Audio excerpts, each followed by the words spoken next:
In the sprawling, often unforgiving landscape of 1980s New York City, few names managed to ignite such a firestorm of debate as Larry Davis. To some, he was the embodiment of urban criminality, a ruthless figure who left a trail of violence in his wake. To others, he was a folk hero, a symbol of defiant resistance against a police force they believed to be corrupt and oppressive. His story is not a simple one of heroics or villainy. Rather, it is a complex narrative woven from the threads of poverty, crime, racial tension, and a deep-seated mistrust between a community and the authorities sworn to protect it. The legend of Larry Davis was forged in the crucible of the South Bronx, a place where survival often demanded difficult choices, and where the line between right and wrong was frequently blurred by desperation and systemic neglect. The tale of Larry Davis, who would later be known as Adam Abdul Hakim, is a quintessential New York story, but one that resonates far beyond the five boroughs. It forces us to confront uncomfortable questions about justice, power, and perception. How can one man be seen as a cold-blooded killer by the city's establishment, and simultaneously be celebrated as a champion of the people on the streets where he grew up? His life unfolded like a high-stakes drama played out on the city's front pages, capturing the public's imagination and polarizing its opinion. From a notorious shootout with police to a series of sensational trials, his every move was scrutinized, debated, and ultimately absorbed into the cultural fabric of the era, leaving a legacy that continues to be unpacked and argued over decades later. His journey began on the gritty streets of the South Bronx, a world away from the gleaming towers of Manhattan. It was an environment where opportunity was scarce and the allure of the streets was strong. His early years set the stage for the explosive events that would later define his life, shaping his worldview and his relationship with law enforcement. The events of November 19, 1986, would forever cement his place in New York City lore, transforming him from a local neighborhood figure into a national headline. That single day of violence became the central axis around which his entire life story would pivot, setting off a chain of events that included a massive manhunt, dramatic legal battles, and ultimately, a violent death in prison. Understanding Larry Davis requires looking beyond the headlines and the simple labels of cop shooter or folk hero. It demands an examination of the context in which he lived, and the societal forces that contributed to his trajectory. His story is a powerful lens through which we can view the deep-seated issues that plagued New York City in the 1980s, the crack cocaine epidemic, rampant police corruption, and the profound racial divides that often determined one's fate. It is a narrative that challenges us to hold two conflicting ideas at once, that a man could be responsible for terrible acts of violence while also being a victim of a flawed and sometimes predatory system. This duality is what makes his story so compelling and so enduring. Larry Davis was born on May 28, 1966, into the heart of the South Bronx, a borough that by the 1970s and 80s had become a national symbol of urban decay. The community he grew up in was scarred by arson, poverty, and official neglect, creating a harsh environment for the youth coming of age within its borders. For many young men like Davis, the traditional paths to success seemed distant and unattainable. He dropped out of school, and like so many others facing limited legitimate prospects, he was drawn into the world of street life. His official criminal record began in his teenage years, marked by a series of arrests for petty crimes such as burglary and theft, which were common infractions for those navigating a life of economic hardship on the city's margins. These early run-ins with the law were more than just entries on a rap sheet. They were formative experiences that shaped his perception of the justice system. In the South Bronx of that era, encounters with the police were a frequent and often tense part of daily life for young Black and Latino men. This environment fostered a deep-seated mistrust of law enforcement, which was often seen not as a protective force but as an occupying one. Davis's initial brushes with the law were minor, but they placed him on the radar of the New York City Police Department, and began to build a reputation for him on the streets, setting the stage for more serious allegations that would follow as he grew older and the stakes of his activities escalated. As the crack cocaine epidemic ravaged New York City in the mid-1980s, the violence and lawlessness in neighborhoods like the South Bronx intensified dramatically. The drug trade offered a dangerous but lucrative alternative to the low-wage jobs or unemployment that were the reality for many. It was within this volatile context that Larry Davis's name became associated with more serious and violent crimes. Before the infamous shootout that would make him a household name, he was already a prime suspect in the murders of 4 known local drug dealers. Law enforcement officials were building a case against him, viewing him as a key player in the violent underworld of the Bronx drug trade, a dangerous man who used lethal force to settle scores and protect his turf. This growing reputation painted a clear picture for the NYPD. Larry Davis was not just a petty thief, but a hardened and dangerous criminal who needed to be taken off the streets.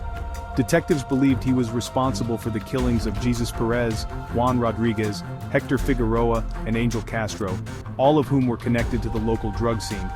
To them, the evidence was mounting, and Davis was a clear and present danger to the community. However, on the streets, a different narrative was taking shape. Some whispered that Davis was being targeted not just for his alleged crimes, but because he knew too much about the corrupt dealings of certain police officers who were themselves involved in the drug trade. This dual perception would come to define his entire story. The cold autumn evening of November 19, 1986, marked the moment Larry Davis transitioned from a local suspect into a figure of citywide infamy. A heavily armed team of NYPD officers, numbering over 24, descended on a modest apartment in the Morrisania section of the Bronx. The apartment belonged to Davis's sister, and police had received intelligence that he was inside. Their mission was to arrest him for his suspected role in the murders of 4 drug dealers. What was intended to be a tactical raid to apprehend a dangerous fugitive quickly spiraled into one of the most intense and bloody shootouts in the history of the NYPD, forever changing the lives of everyone involved that day. As the officers attempted to breach the apartment, chaos erupted. A hail of gunfire exploded from within, catching the police team by surprise. The ensuing battle was fierce and protracted. According to police accounts, Davis, armed with multiple firearms including a shotgun and a pistol, unleashed a barrage of bullets, systematically shooting and wounding 6 of the officers. The sheer number of officers injured in a single incident was unprecedented at the time, stunning the department and the city. The officers, pinned down by the relentless gunfire, returned fire, riddling the apartment with bullets. In the midst of the mayhem, Davis managed to do the unthinkable. He slipped out of a back window and vanished into the labyrinthine streets of the Bronx. For the NYPD, the incident was a shocking and brutal assault on their own. The 6 wounded officers were rushed to the hospital, and a narrative immediately formed of a cold-blooded, remorseless gunman who had ambushed police officers who were simply trying to do their jobs. The escape of such a dangerous individual triggered outrage and embarrassment within the department and at City Hall. Mayor Ed Koch and police officials publicly condemned Davis as a vicious criminal, a mad dog killer who had declared war on law enforcement. The official story was clear and unambiguous. Larry Davis was a cop shooter, and he had to be brought to justice by any means necessary. However, a counter-narrative quickly emerged from Davis and his supporters, one that painted the events of that night in a starkly different light. Davis would later claim that he did not ambush the police but rather defended himself against a corrupt death squad. He insisted that the officers who came to his sister's apartment were not there to arrest him, but to execute him. He alleged that these cops were involved in the drug trade themselves, and that he was being silenced because he knew too much about their illegal activities. According to this version of events, he fired his weapon not as an aggressor, but in a desperate act of self-preservation against rogue officers who intended to kill him and make it look like a justified shooting. In the immediate aftermath of the shootout, Larry Davis's audacious escape triggered one of the largest and most intensive manhunts in New York City history. For 17 long days he became the city's most wanted man, his face plastered on television screens and newspaper front pages across the nation. The NYPD, reeling from the wounding of 6 of its officers, mobilized a massive force to track him down. Hundreds of detectives and officers were assigned to the case, following up on every lead, raiding suspected hideouts, and putting immense pressure on his family and known associates. The search was not confined to the Bronx. It extended across the country as authorities feared he might have fled the state. The manhunt created an atmosphere of intense tension, particularly in the Bronx, where the heavy police presence was felt on every corner. For the NYPD and city officials, capturing Davis was a matter of principle and pride. He had become a symbol of defiance against law and order, and his continued freedom was seen as an affront to the authority of the police department. The media coverage was relentless, portraying Davis as a cunning and extremely dangerous fugitive. Daily updates chronicled the police efforts, fueling a citywide drama that kept New Yorkers glued to their news reports, wondering where and when the notorious outlaw would finally be caught. While the authorities hunted him, Davis's legend grew on the streets. In many Black and Latino communities, his ability to evade such a massive police dragnet was viewed with a mixture of awe and admiration. He became a folk hero, an urban Rambo who had stood up to a police force that many residents felt was corrupt and abusive. Stories, both real and imagined, circulated about his narrow escapes and his cleverness in outwitting the police. This grassroots support was a source of immense frustration for law enforcement, who saw it as a misguided celebration of a violent criminal. The manhunt exposed the deep chasm between the official narrative and the perception on the street. The 17-day saga reached its dramatic conclusion on December 6, 1986. Cornered by police in a Bronx housing project, Davis took a woman and her 2 young children hostage in their apartment, leading to a tense, hours-long standoff. The scene was broadcast live, with news helicopters circling overhead and a massive police presence surrounding the building. Realizing his time was up, Davis negotiated his surrender, but he did so on his own terms. He insisted on surrendering in the full glare of the media spotlight, fearing that if he gave himself up in private, he would be killed by police. As news cameras rolled, a handcuffed Larry Davis was led out of the building, bringing the epic manhunt to a close and setting the stage for the next chapter of his story, the courtroom. With Larry Davis finally in custody, the battle shifted from the streets of the Bronx to the courtrooms of Manhattan and the Bronx. He faced a barrage of serious charges, including the attempted murder of the police officers from the shootout and the murders of the 4 drug dealers that had prompted the initial raid. The trials that followed were nothing short of sensational, capturing the city's attention and, further solidifying the deep divisions in public opinion. The prosecution, representing the city of New York, was determined to portray Davis as a ruthless killer who deserved to spend the rest of his life in prison. They presented him as a violent drug enforcer who had ambushed police officers to avoid facing justice for his crimes. His defense was led by the famed radical civil rights attorneys William Kunstler and Lynn Stewart, who were known for taking on controversial and politically charged cases. They crafted a bold and unconventional defense strategy. Instead of simply arguing his innocence, they put the NYPD on trial. Kunstler and Stewart argued that Davis was a victim of a conspiracy by corrupt police officers who were trying to silence him. They claimed he had been involved in selling drugs for these crooked cops, and that when he decided to stop, they framed him for murder and then tried to assassinate him under the cover of a legal arrest. This defense resonated powerfully with a public already skeptical of police integrity. The first major trial in December of 1987 was for the murders of the 4 Bronx drug dealers. In a stunning verdict that shocked the city's legal and law enforcement establishment, the jury acquitted Larry Davis on all charges. The defense's argument that he had been framed had successfully planted a seed of reasonable doubt. This acquittal was a major victory for Davis and his supporters, who saw it as validation of their claims of a police conspiracy. For the NYPD and the prosecution, it was a devastating blow, and it only intensified the pressure to secure a conviction in the upcoming trial for the police shootout. The shootout trial began in 1988, and it was even more dramatic. The prosecution presented the testimony of the wounded officers, who recounted the harrowing events of that night. In response, Davis took the stand in his own defense, calmly and articulately telling the jury his version of the story, that he fired in self-defense because he believed the police were there to kill him. In another shocking outcome on November 20, 1988, the jury acquitted him of the most serious charges, including attempted murder and aggravated assault. He was, however, convicted on 6 counts of criminal possession of a weapon, for which he received a sentence of 5 to 15 years. While acquitted in 2 other murder cases, his legal battles were not over. In 1991, he was finally convicted for the 1986 murder of another drug dealer, Raymond Vizcaino, and sentenced to 25 years to life, the sentence he would be serving for the rest of his life. Following his 1991 conviction for the murder of Raymond Vizcaino, Larry Davis began a new chapter of his life. one that would be spent entirely within the confines of New York's maximum security prison system. The man who had once been the subject of a massive citywide manhunt was now just another inmate in a world governed by strict rules and routines. Despite being locked away, his reputation followed him. In the eyes of many fellow prisoners and people in his old community, he retained his status as a legend, a man who had fought the system and, in some ways, won.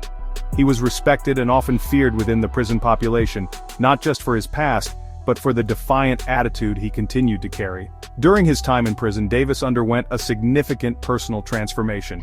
He began to explore religion and eventually converted to Islam, adopting the name Adam Abdul Hakim in 1989. This change was more than just a new name. It represented a shift in his identity, and a desire to distance himself from the persona of Larry Davis, the street figure. He became more introspective and dedicated himself to studying his newfound faith. This spiritual journey provided him with a new framework for understanding his life and his past actions. For many, this conversion was a sign of genuine growth and repentance, while skeptics viewed it as just another calculated move by a man who had always been skilled at manipulating perceptions. Life in maximum security prison is fraught with danger, and Davis's high-profile status made him a constant target. He was involved in several altercations, and spent significant time in solitary confinement as a result. Prison officials were always wary of his potential to incite unrest, and he was often moved between different facilities, including the notoriously tough Attica and Shawangunk correctional facilities. Despite the harsh conditions, he continued to maintain his innocence in the Vizcaino murder, the one crime for which he was convicted. He and his supporters continued to file appeals, arguing that his conviction was the system's way of finally punishing him for the acquittals that had so embarrassed the NYPD. Even from behind bars, Adam Abdul Hakim remained a potent symbol. To his supporters, his long imprisonment was proof that the system was determined to make him pay, one way or another, for challenging police authority. They saw his conviction not as a matter of justice for a specific crime, but as retribution for his earlier victories in court. His life in prison became a long, quiet postscript to the explosive events of the 1980s. The once daily headlines faded, but his story lingered in the collective memory of the city, a testament to a time of intense conflict and a man who stood at the very center of the storm, now navigating the brutal and monotonous reality of a life sentence. The long and turbulent story of Larry Davis, now known as Adam Abdul Hakim, came to a sudden and violent end on the evening of February 20, 2008. At the time, he was 41 years old and incarcerated at the Shawangunk Correctional Facility, a maximum security prison in upstate New York. The final act of his life did not unfold in a courtroom or during a standoff with police, but in the chaotic and brutal environment of a prison recreation yard. What began as a routine evening break for inmates quickly devolved into a fatal confrontation, bringing a bloody close to a life that had been defined by violence, both given and received. The attack was swift and merciless. According to official reports, fellow inmate Luis Rosado approached Davis during the recreation period armed with a deadly homemade weapon, a metal shank estimated to be between 9 and 12 inches long. Rosado, who was already serving a life sentence for murder, launched a ferocious assault on Davis, stabbing him repeatedly. The attack was relentless, inflicting numerous deep wounds to Davis's head, chest, back, and arms. Prison guards rushed to intervene, but the damage was already done. The man who had survived a shootout with dozens of police officers was left bleeding profusely on the prison floor.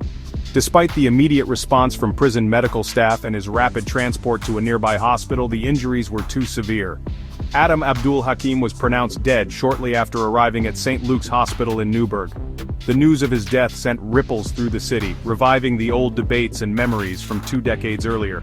The circumstances of his killing immediately raised questions and fueled conspiracy theories. Given his history and his controversial status, many of his supporters found it difficult to believe that his death was simply the result of a random prison dispute. They speculated that it might have been an orchestrated hit, a final act of revenge from old enemies. The official investigation, however, pointed to a more straightforward, if no less brutal motive. Luis Rosado was charged with the murder, and in 2009 he pleaded guilty to first-degree manslaughter. He received an additional 10-year sentence to be served on top of his existing life term. While Rosado's guilty plea officially closed the case, it did little to quell the suspicions of those who believed there was more to the story. For them, the death of Larry Davis in prison was the final, tragic fulfillment of the fate they believed the system had always intended for him.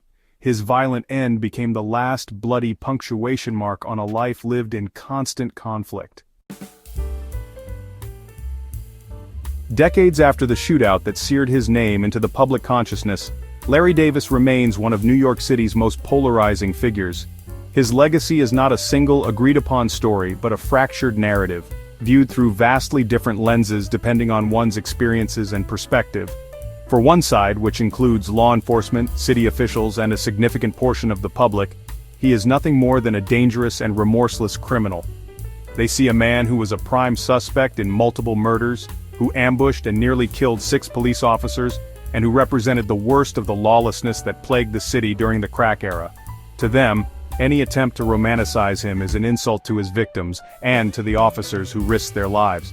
On the other side of the divide, particularly within many black and urban communities, Larry Davis is remembered as a folk hero, a symbol of resistance against a system they viewed as fundamentally unjust. In this narrative, he was not a predator but a product of his oppressive environment, a man who dared to fight back against a corrupt police force that targeted and victimized people of color. His acquittals in court were seen as proof that his claims of a police conspiracy were true. For them, his story is a cautionary tale about the abuse of power and the lengths to which the establishment will go to protect its own. He became a symbol of defiance for a generation that felt marginalized and powerless.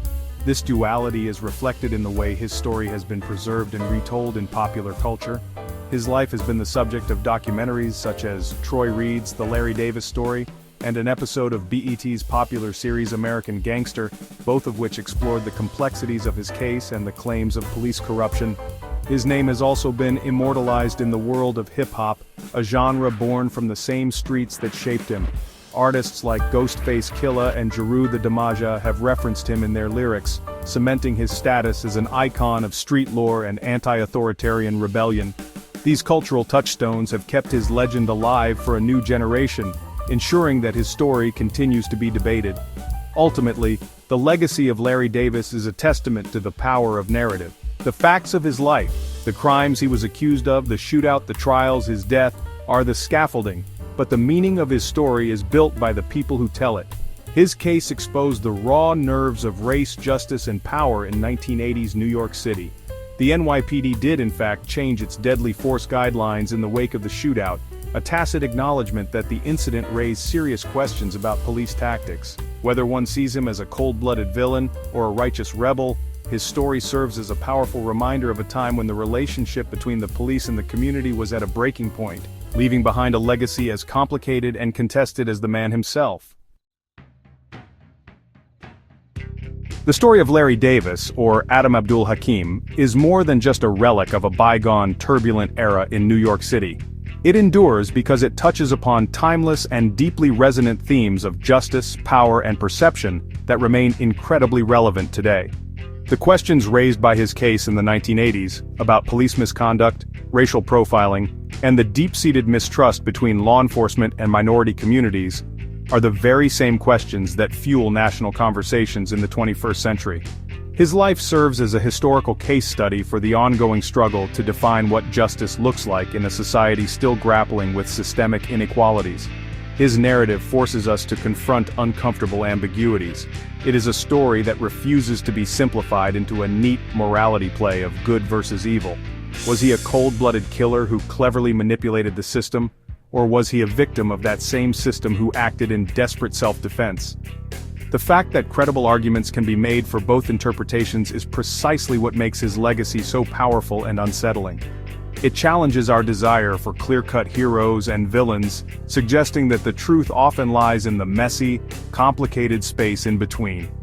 His life demonstrates how a single individual story can become a flashpoint for much larger societal conflicts and grievances.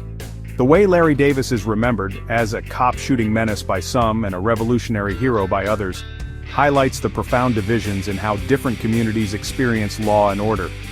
For those who feel protected by the police, his actions were an unforgivable assault on the fabric of society. For those who feel targeted and oppressed by that same police force, his defiance was seen as a brave, if tragic, stand.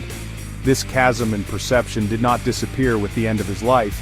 It persists today, visible in the aftermath of nearly every controversial police-involved incident.